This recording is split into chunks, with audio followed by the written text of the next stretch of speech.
I am 요른다이버거, a Dane, a medical doctor, and have had the luck to introduce to the community, to the medical society, to the science, the concept of omega-3 fatty acids. It was way back in '68. There was a lead paper in this Danish medical journal focusing in on the health aspects of Greenlanders. And one of the strange things was that they had a low incidence of coronaries, a very low incidence of coronary heart disease, in spite of their traditional diet, which was based on fatty fish and seal, which is a fatty animal.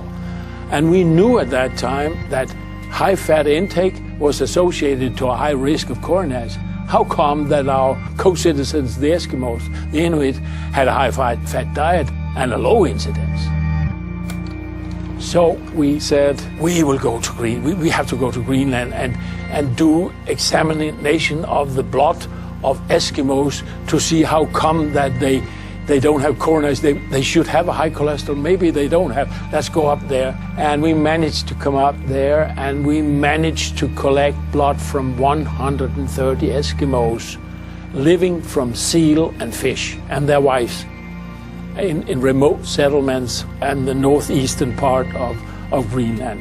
And that blood we brought back home and we analyzed it. I did the lipoproteins up there, and we presented the results. And this was that. We had seen they had lower blood cholesterol, but not that much lower, so there must be an extra explanation. I had a gas chromatograph that could do fatty acid analysis. And we simply said, we have 130 samples of Eskimos. No one will ever collect 130 fasting samples of blood from Eskimos living from seal and whale and fish. Let's do fatty acids and publish it, because sometimes someone will say that now we have the data. And then we started a 2-year gas chromatic analysis on this old machinery and found 2 new fatty acids we haven't seen before. And then came some new results that gave a Nobel Prize.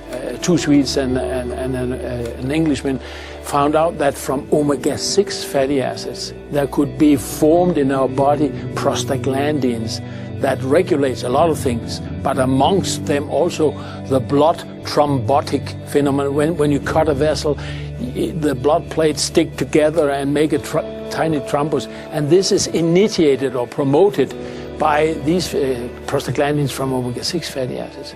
And we suddenly got the idea that what if that from our omega-3 fatty acids that nobody cared about or knew about for that side, icosapentaenoic acid, could be made prostaglandin that didn't favor the clotting that much. That would mean 2 things.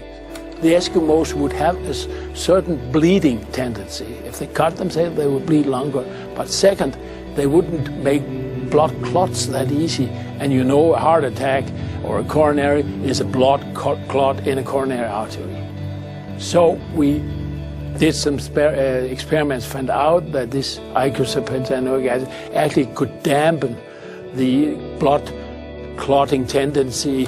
And we went up there and measured bleeding time by making tiny cuts and measuring how long you put a stasis on the arm and cuts and measure how long it bleeds until it stopped bleeding. And in Danes it was 4 minutes, and in Greenland it was 8.